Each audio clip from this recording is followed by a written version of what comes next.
donde ella se presenta. Es interesante captar de que la Virgen de Guadalupe no le dice su nombre Guadalupe a Juan Diego. Es hasta después, lo hemos mencionado, a Juan Bernardino. En este momento ella se presenta en cuanto a su dignidad. Yo soy la perfecta siempre Virgen Santa María, Madre del verdaderísimo Dios por quien se vive, el creador de las personas, el dueño de la cercanía y de la inmediación, el dueño del cielo, el dueño de la tierra. 4 conceptos que para el indígena es muy claro, capta perfectamente que es la Madre de Dios. Con esta presentación, asimismo, le dice en pocas palabras la Virgen su deseo, su voluntad, que se le construya un templo para ofrecer ahí todo mi amor, le dice. Por lo tanto, el templo no es para ella como tal, sino para su Hijo Jesucristo. Quiero que se me construya un templo para ofrecer todo mi amor personal, todo mi amor, todo en mi mirada compasiva, en mi auxilio, en mi salvación, porque yo en verdad soy vuestra Madre compasiva. Y le dice, tuya y de todos los hombres que en esta tierra estáis en uno. Pero añade, y de las demás variadas estirpes de hombres mis amadores. Es decir, la Virgen de Guadalupe no viene solamente para los indígenas, no viene solamente para los españoles, viene para el mundo entero, no importando su nacionalidad, no importando su raza, no importando su cultura, no importando su identidad. ¿Por qué? Porque al final de cuentas venimos de una sola raza, de una sola cultura, de una sola identidad, que es ser hijos de Dios. Por eso la Virgen de Guadalupe nos une a todos. Y es lo que quiere, ahí estar en ese templo donde manifestar todo su amor, que es Jesucristo. Y ahí escuchará nuestros llantos, nuestra tristeza, para remediar, para curar todas sus diferentes penas, dice la Virgen de Guadalupe, sus miserias, sus dolores.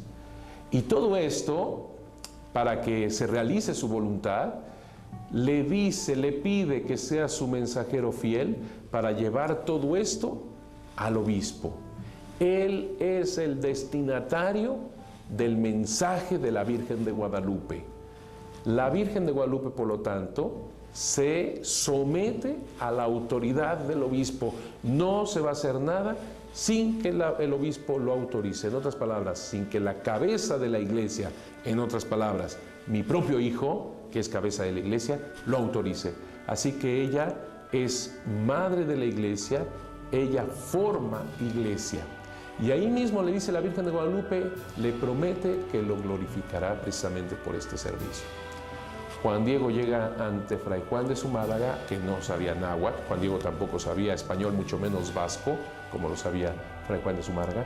Entonces tenía un traductor, Juan González.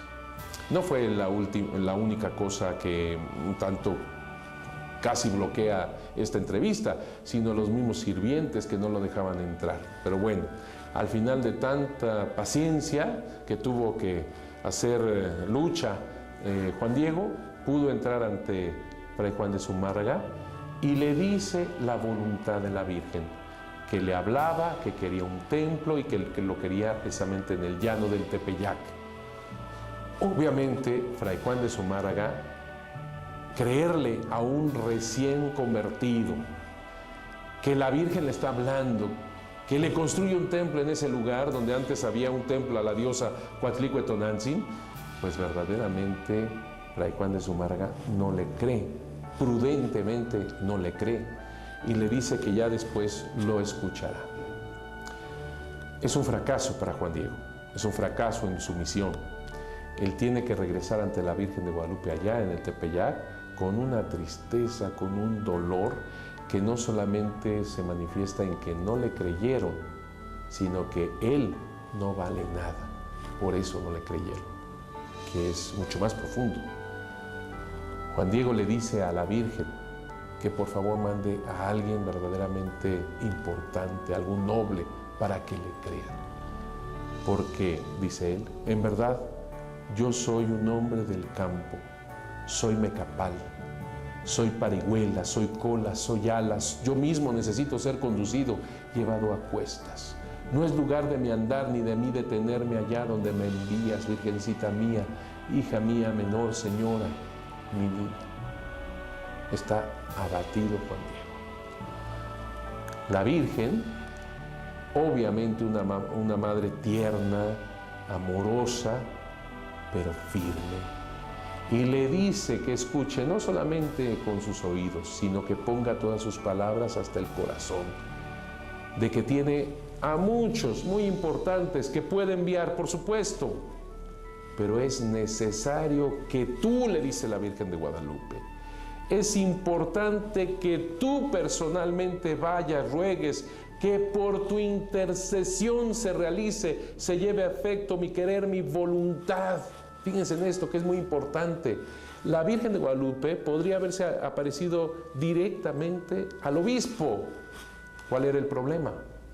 Sin embargo, quiso elegir a un laico, pobre, humilde, sencillo, un indígena, para que fuera su mensajero, y todavía le dice que por tu intercesión se cumpla, se realice su voluntad.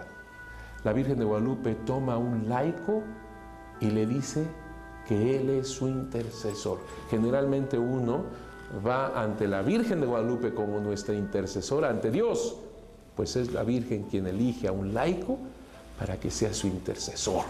Esto es importantísimo en este tiempo tan actual, que necesitamos que los laicos capten esta misión maravillosa que tienen como un don de parte de Dios a través de la Virgen de Guadalupe. Y le dice todavía más: mucho te ruego, hijo mío el menor, y con rigor te mando. Esa es una verdadera madre. No es la solapadora, no, es la que con rigor nos manda. La Virgen de Guadalupe le pide que mañana vuelva a ver al obispo. Y así lo hace Juan Diego. Y va ante Fray Juan de Zumárraga otra vez, con los problemas de los sirvientes que no lo dejan pasar, que un tanto se burlan de él. El caso es que al final de mucho tiempo, nuevamente llega ante la presencia de Fray Juan de Zumárraga, le vuelve a decir el mensaje, lo que ha visto, lo que ha escuchado. Fray Juan de Zumárraga se queda intrigado, porque todo lo que dice Juan Diego realmente es coherente, no lo siente una persona que mienta, y le pide ahí una señal. Para esto, cuando Juan Diego le dice: muy bien, ¿qué señal pides? Una señal. Juan Diego sale y Fray Juan de Zumárraga le pide a 2 sirvientes que lo sigan para ver con quién habla, dónde se mete, con quién se encuentra. Fíjense qué interesante, que es el obispo que pone toda su confianza en 2 sirvientes, que ellos, al ir tras Juan Diego, llega un momento en el cual lo pierden de vista. Molestos, regresan con el obispo y le dicen: ese indígena solamente te está engañando, te cuenta mentiras, nada más inventa. Incluso, dicen ellos, cuando regrese, si es que regresa, hay que azotarlo. Ante todo esto, Juan Diego pues ni siquiera sabe lo que está aconteciendo. Él está delante de la Virgen y le dice a la Virgen el mensaje del obispo de que necesita una señal. La Virgen de Guadalupe le dice: muy bien, mañana tendrás la señal. Hay que recordar que estamos en el domingo 10 de diciembre, así que mañana, es decir, lunes 11 de diciembre, le dará la señal al indígena y le pide que vuelva a ese punto. Cuando llega Juan Diego a su casa en Tulpetlac, se encuentra con una terrible noticia. Su tío está gravemente enfermo, está a punto de morir. El lunes, por lo tanto, Juan Diego, en vez de ir ante la Virgen de Guadalupe por la señal y dársela al obispo, él se tiene que quedar en Tulpetlac y busca a un doctor para su tío. No encuentra a nadie. Es un momento dificilísimo para Juan Diego. Su tío, su pariente, su anciano está a punto de morir, su familiar está a punto de morir. Agonizando el anciano, le dice al indígena Juan Diego que tiene que ir al otro día muy temprano para buscar un sacerdote y que le dé los últimos auxilios. Juan Diego, verdaderamente desesperado, la mañana del martes 12 de diciembre, toma una tilma. Hay que recordar que las tilmas en diciembre, que helaba en México, son estas casi cobijas grandes que se embosaban en torno al cuerpo para protegerse del frío. La tilma actualmente mide 1,71. Digo actualmente porque en un momento de la época se le cortó un pedacito de la parte de arriba, se hicieron relicarios, etcétera. Entonces mide 1,70 aproximadamente por 1 metro, más o menos. Es la medida de la imagen de Nuestra Señora de Guadalupe, la tilma de Juan Diego. Hay que ver que es una tilma, vuelvo a repetir, grande, que se anudaban al cuello como si fuera algo así como romano y se embosaban precisamente por el frío. Así que Juan Diego de Tulpetlac hace toda la calzada que va hacia Tlatelolco. Por lo tanto, como decíamos, tiene que pasar por el Tepeyac. Y un poquito antes de llegar al Tepeyac, él se acuerda que tenía que haber estado un día antes, lunes 11 de diciembre, porque le iba a dar la señal para el obispo la Virgen. Se acuerda y en ese momento dice, no puedo. Tengo mucha prisa, mi tío se está muriendo, tengo que ir por un sacerdote y la Virgen me va a detener. Y él piensa en su mente, vamos a llamar de niño, que dándole la vuelta al cerro, la Virgen no lo iba a atajar. Así lo hace, le da la vuelta al cerro y, oh sorpresa, la Virgen baja del cerro y lo ataja. Ahí es un momento está todo desconcertado el pobre Juan Diego, surge también esta situación de niño que tiene y la manera de saludar a la Virgen es verdaderamente, diríamos, hasta tierna. Mi jovencita, hija mía, la más pequeña, niña mía, ojalá estés contenta. ¿Cómo amaneciste? ¿Acaso sientes bien tu amado cuerpecito, señora mía, niña mía? La Virgen de Guadalupe, seguramente con esa gran ternura, comprendiendo toda la situación, simplemente la observa y es el momento en que Juan Diego le dice, creo, una de las frases más terribles. Yo creo que es la frase más desastrosa, más lúgubre, más espantosa de todo el Nicanmopogua. Una frase que dice Juan Diego a la Virgen: un tío mío, siervo tuyo, está muy mal, está agonizando, está a punto de morir. Y le dice, pero niña mía, en realidad para ello nacimos, los que vinimos a esperar el trabajo de nuestra muerte. Terrible frase, terrible. Le está diciendo Juan Diego, a eso vinimos en la vida, a esperar simplemente la muerte. No hay esperanza, no hay fe. Imagínense lo que puede, como repercusión esta frase, somos como títeres de un Dios, si es que existe Dios, porque al final de cuentas ponernos en este mundo solamente para esperar la muerte, qué injusticia. El pobre Juan Diego estaba verdaderamente manifestando, siendo parte de todo este pueblo en la depresión, en la enfermedad, en la conquista, un pueblo verdaderamente masacrado. Es el reflejo de un pueblo que agoniza con ese anciano Juan Bernardino, el tío de Juan Diego. No se está muriendo solamente una persona, se está muriendo la autoridad, porque para los indígenas el anciano es la autoridad. Se está muriendo la autoridad, la identidad, la historia, la tradición, la cultura. Se está muriendo todo y es lo que refleja Juan Bernardino y es lo que refleja Juan Diego en este momento. Se está muriendo todo. Por eso digo yo, es la frase más terrible, porque ahora entendemos la frase más hermosa que existe en el Nicanmopogua y que viene del aliento de María, la Madre de Dios Santísima de Guadalupe. Escucha, ponlo en tu corazón, le dice la Virgen a Juan Diego. Hijo mío el menor, que no es nada lo que te espantó, lo que te afligió, que no se perturbe tu rostro y tu corazón. No temas esta enfermedad ni ninguna otra enfermedad ni cosa punzante aflictiva. ¿No estoy aquí yo que soy tu madre? ¿No estás bajo mi sombra y resguardo?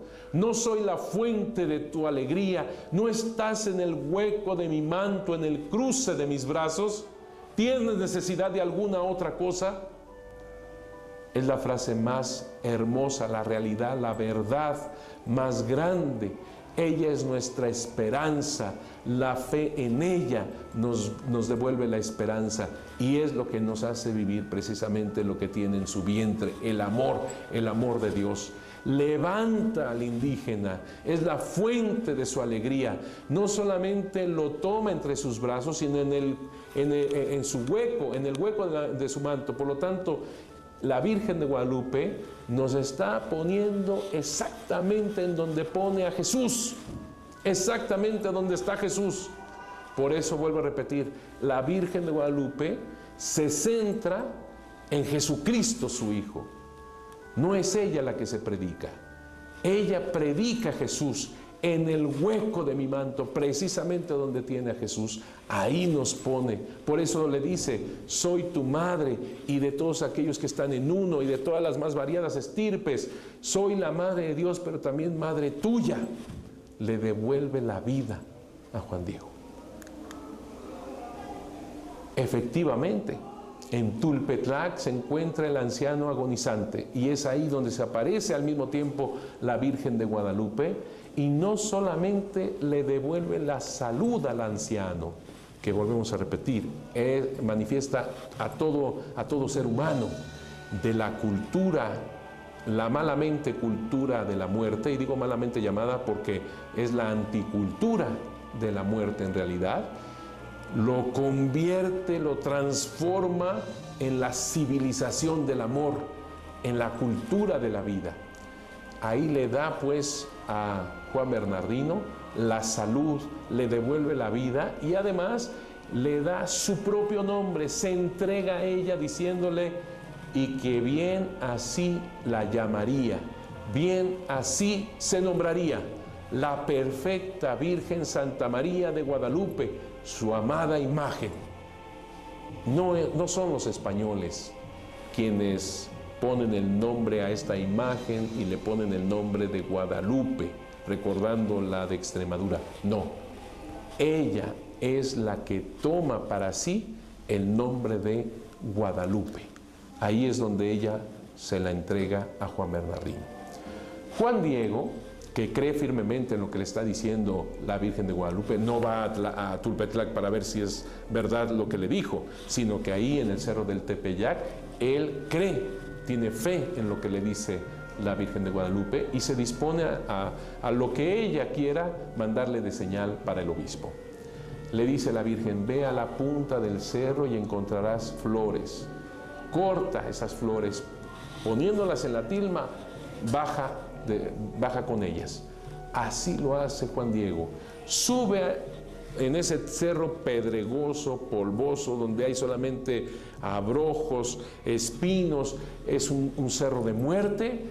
Oh maravilla al encontrarse en la punta de ese cerro del Tepeyac precisamente lo que le dice la Virgen, esas flores, la verdad. Acuérdense que flor y canto es la verdad para la mentalidad indígena. Él encuentra flores enraizadas en la tierra muerta, se ha convertido todo aquello en un vergel lleno de vida, de verdad, de la verdad de Dios.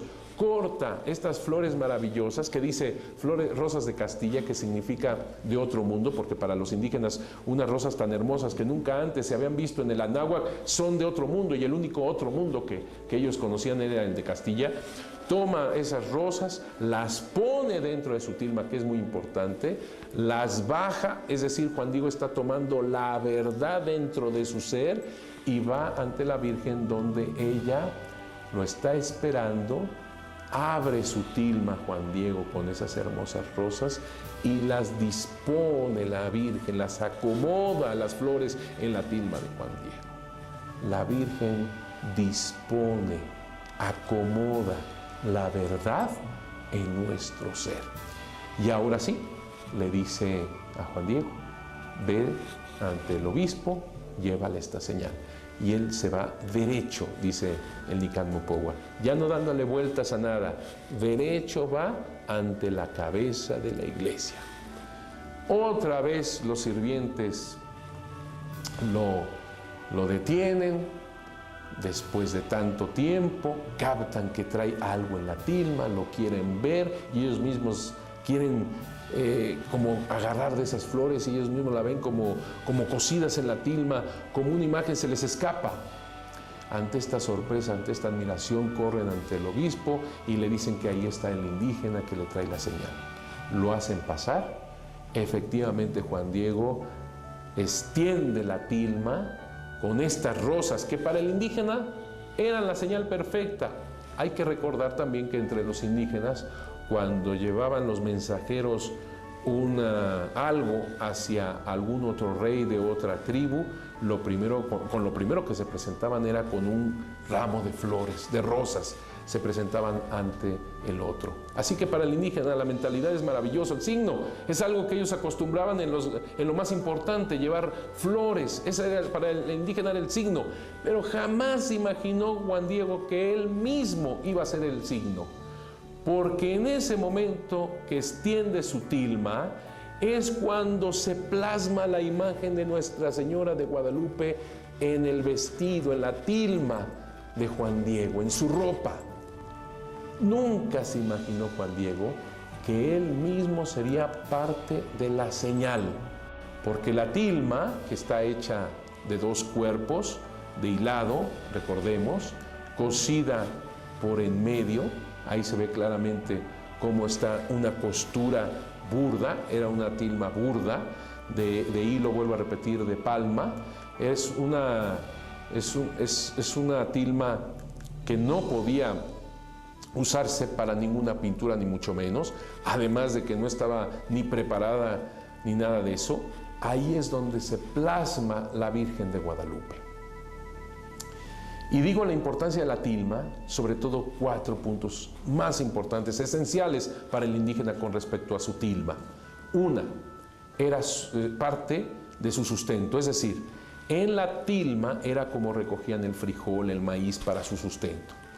La tilma les daba protección. Recordemos que se embosaban, que se enredaba la tilma en el cuerpo para protegerse del frío, o tal vez haciéndose sombra a los rayos del sol, los protegía. La tilma también significaba matrimonio, significaba alianza, significaba amor. ¿Por qué? Porque en el momento del matrimonio indígena precisamente se hacía un nudo con el huipil, es decir, el vestido de la mujer, y la tilma del varón, la capa del varón, se hacía un nudo y se hacía el matrimonio. Y 4, con la ropa se sabía perfectamente en la sociedad indígena qué nivel social tenías, ya que los nobles podían tener decoración en su vestuario, podían tener colores, piedras preciosas, etc. Para un macehual, como lo era Juan Diego, no le estaba permitido. Necesitaba él simplemente usar la tilma y sus vestidos sin ninguna decoración, sin ningún color. El color crudo de la tilma, de la palma con la que se hacía la tilma. Por eso, al plasmarse la imagen de Nuestra Señora de Guadalupe en la tilma de Juan Diego, ella misma con su propia imagen está decorando la persona de Juan Diego, es decir, la está dignificando con su propia imagen. Y dentro de la misma imagen de la Virgen de Guadalupe está Jesús en su vientre. Es una mujer embarazada, por lo tanto, ella está imprimiéndose y junto con ella se está imprimiendo Jesús en la tilma. Está decorando, está haciendo con su imagen que Juan Diego sea dignificado. Segunda cosa, matrimonio. Precisamente al imprimirse, al estamparse la imagen de Nuestra Señora de Guadalupe, ella está haciendo un matrimonio espiritual con el ser humano, está anudando su vida con Juan Diego, está haciendo una alianza y al final de cuentas es su hijo Jesús que está en su vientre, que con la Virgen de Guadalupe, por medio de ella, la que encausa el agua, está haciendo esta alianza espiritual con Juan Diego.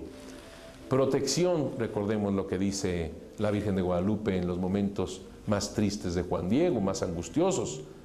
No tengas miedo, no estoy yo aquí que soy tu madre. Está hablando de protección. Sustento, que esto es maravilloso. La Virgen de Guadalupe pide un templo para ofrecer ahí todo su amor. Evidentemente en el templo, el sacramento más grande, el central de un templo, y por lo cual es sagrado, es la Eucaristía, donde Jesús se entrega con su cuerpo y con su sangre en esa comunión con el ser humano.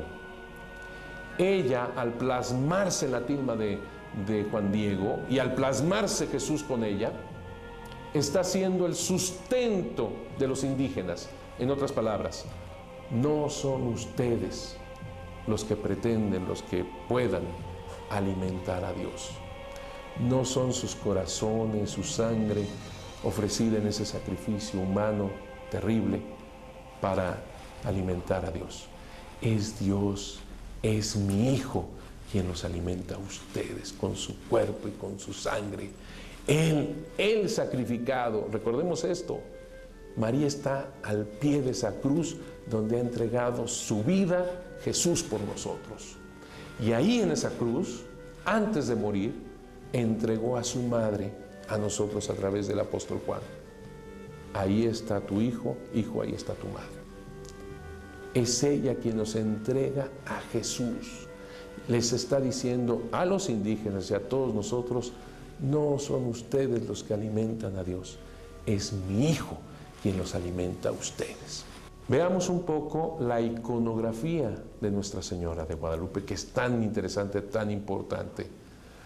Ante los ojos europeos, occidentales, que muchos de nosotros tenemos en este momento, contemplamos una Virgen, como digo yo, con iconografía del Apocalipsis número 12. En la historia se ve esto frecuentemente. Aquí tenemos una comparación con la imagen de Nuestra Señora de Guadalupe que ya vimos, que no se parece en mucho.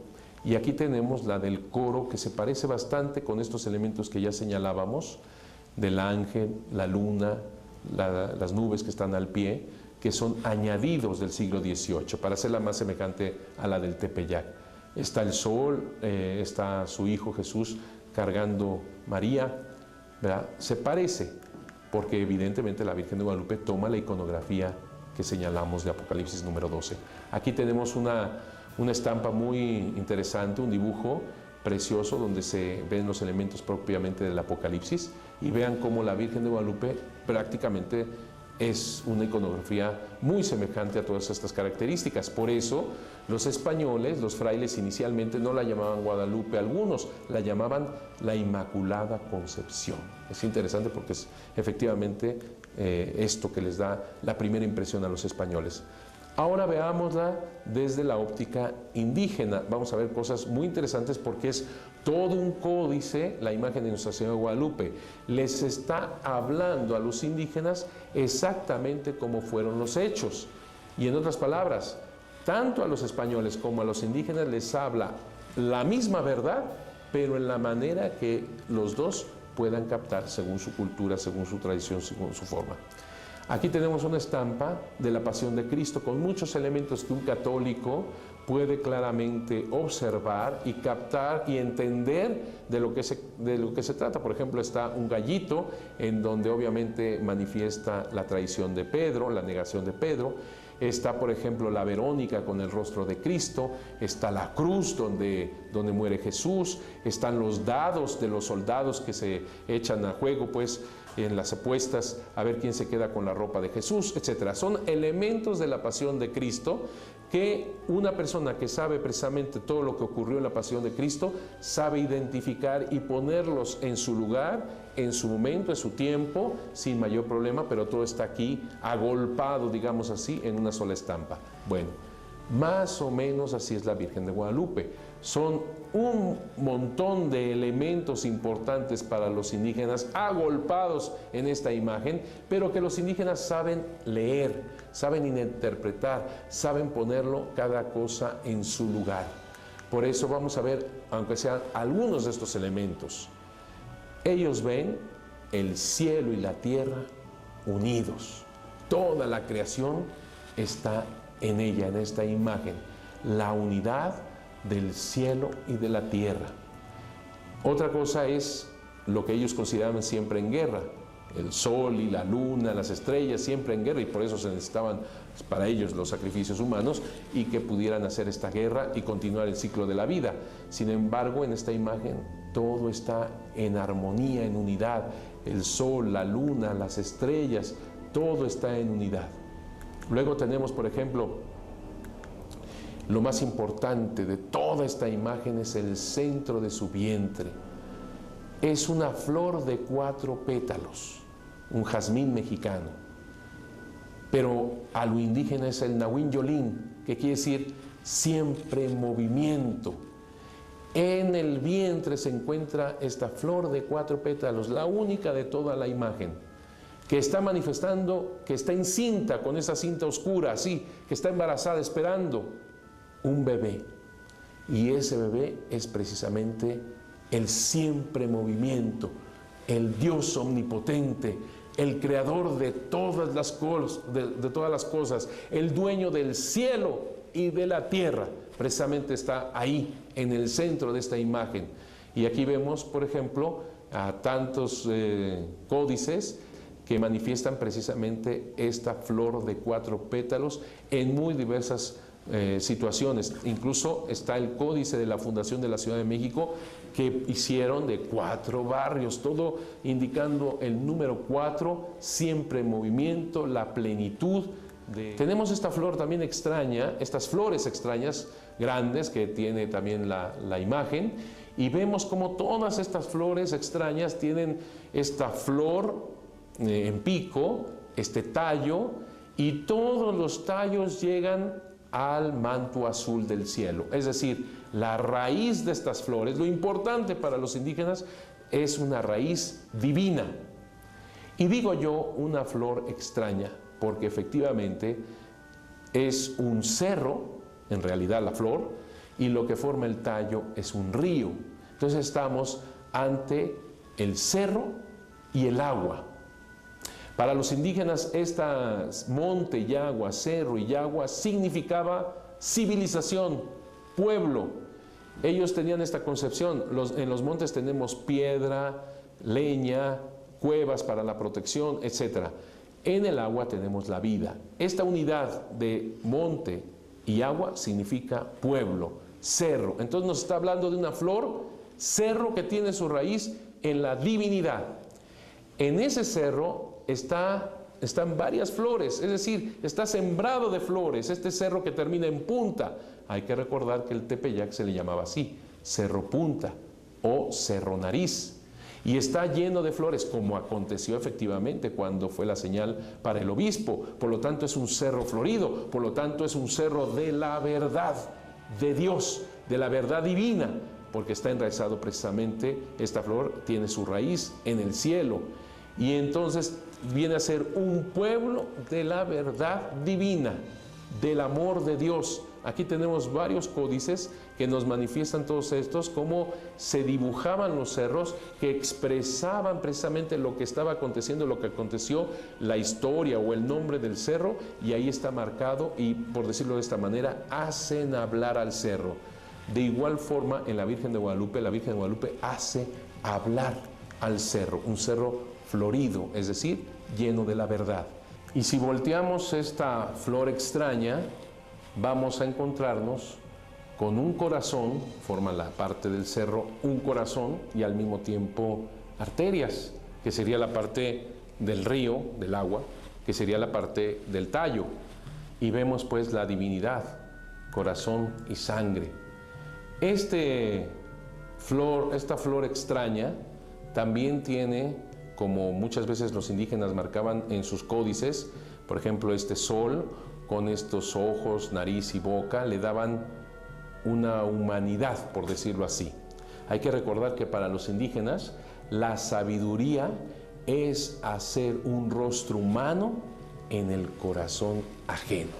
Preciosa definición, realmente. Los indígenas decían esto: alguien que realmente es sabio, que es esos profesores, esos que dan educación, formación a otra persona, están transformando ese corazón ajeno en un rostro humano. Y por eso ponían este rostro en el sol, por ejemplo, o en la luna. Bueno, la Virgen de Guadalupe precisamente presenta en lo que es la flor, en lo que es el cerro, en lo que es el corazón, estos signos humanos. Se pueden ver los ojos, la nariz muy pronunciada y la boca casi en sonrisa. Recordemos que es el Tepeyac, punta del cerro o cerro punta o cerro nariz. Por eso es muy interesante que la Virgen de Guadalupe está hablando en la manera que los indígenas entendían, que es a través de imágenes. Otras cosas interesantes de la misma imagen: ella está posándose de pie sobre la luna, en el centro de la luna, en lo profundo de la luna.